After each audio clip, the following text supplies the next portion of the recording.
One of the themes that runs through at least the first half of Mark's gospel is that people cannot or do not recognize who Jesus really is.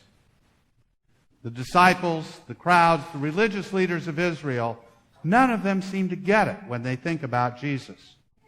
We've heard about how the leaders of his community thought he was objectionable, how the authorities were offended, and how even his family thought he was a little bit over the edge of acceptable behavior. And today, we hear about Jesus coming home to visit and going to synagogue on Sabbath. Jesus begins to speak. Now, for us today, this would be the biggest of big events. I mean, just think about it. We're about to hear the Word directly from Jesus, the Messiah. Not just some great speaker or wise teacher, but Jesus, the Messiah, the Christ. So most of us would really sit up and pay attention. We might even take notes. That's hardly the reaction of the people of Nazareth. The reaction we hear about from Mark is something like, "Who do you think you are?" Several years ago, we all learned the phrase about it taking a village to raise a child. In the world of the Gospels, it's certainly true that pretty much everybody in a village would have known a child who grew up there. And it's clear from Mark's Gospel that's what's going on. The people in the synagogue know Jesus, know his family, know all the stories about him and his family, and they're not impressed. I suspect that many of us can identify with the people sitting in that synagogue that day. How many times have we considered people who are being put forward as potential leaders and have just shaken our heads and given a disappointed sigh? How many times have each of us, when asked to take the lead, been reluctant because we're unsure of the response from our peers? We all know the feeling, really, from both sides of the table in this scene. The problem here, at least on one level, is that the people in that synagogue let the messenger get in the way of the message. Mark even tells us that they took offense at him. Again, I will suggest a fairly common reality in our experience. We look at one or another person and will not hear what they have to say, what truth they may be delivering because of who they are. Now, I will certainly acknowledge that sometimes the personal story of the person delivering the message can serve either to validate or deny that person's authenticity. However, we really do need to remember that even in his hometown, Jesus found his neighbors taking offense at him. Mark even tells us that Jesus was amazed at their unbelief. I can imagine Jesus in today's terms thinking, "What do I have to do?"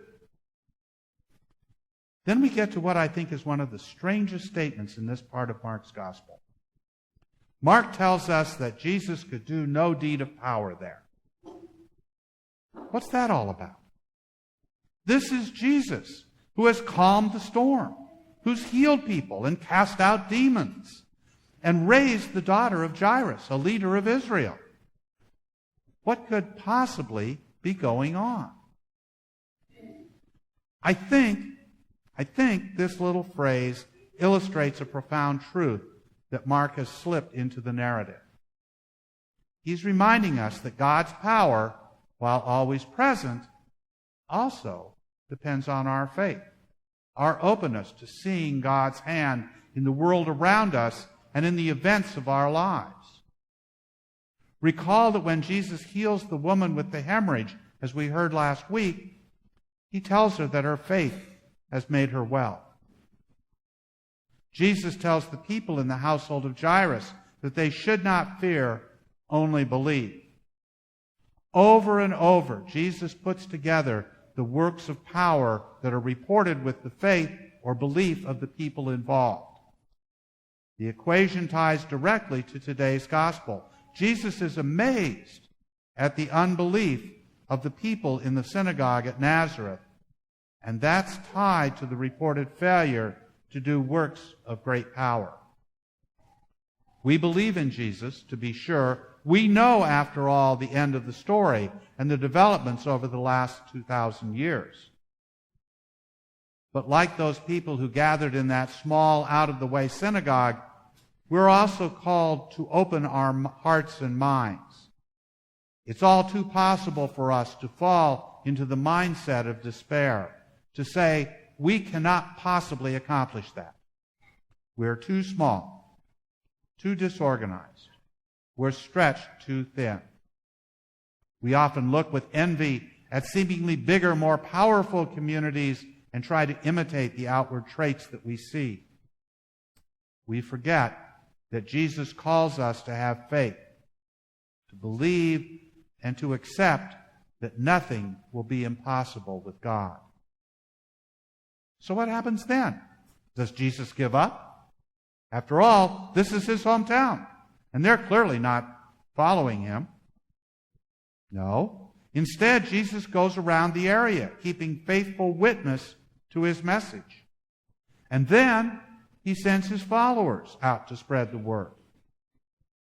Now, as Jesus prepares to extend his own ministry through the sending of the 12, his experience of failure and rejection seems to color his instructions to his disciples.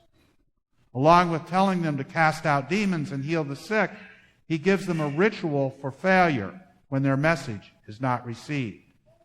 If any place will not welcome you and they refuse to hear you as you leave, shake off the dust that is on your feet as a testimony against them. Shaking the dust from one's feet was a gesture used by pious Jews as they returned to Israel from a Gentile land. It symbolized separation from any clinging form of defilement.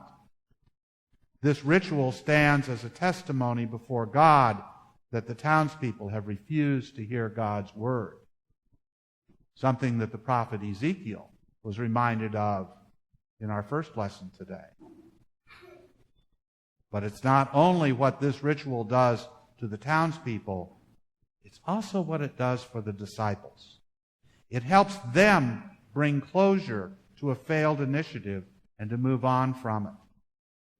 The people of God are not to waste their resources fretting over those who will not receive the word, nor are they to waste their time in self-absorption when things don't go as planned. Just as Jesus acknowledges with disappointed wonder his own rejection by his own people and then moves on to other villages, so his disciples are told not to tarry seeking to persuade those who refuse the message. Move on. Jesus sends the disciples into the surrounding country without a detailed strategy, without a lot of resources other than themselves and the truth of their message. It turns out, of course, that's all they really needed. Both in the example described in Mark's gospel and throughout history, that has been enough. The message of God's love and the faith to witness to it. Our story, week in and week out. The story we tell each other here, and the story we need to tell once we leave the comfort of this place. And even if we think we're nothing special, just somebody from the back streets of Nazareth, the power of the message will carry us through.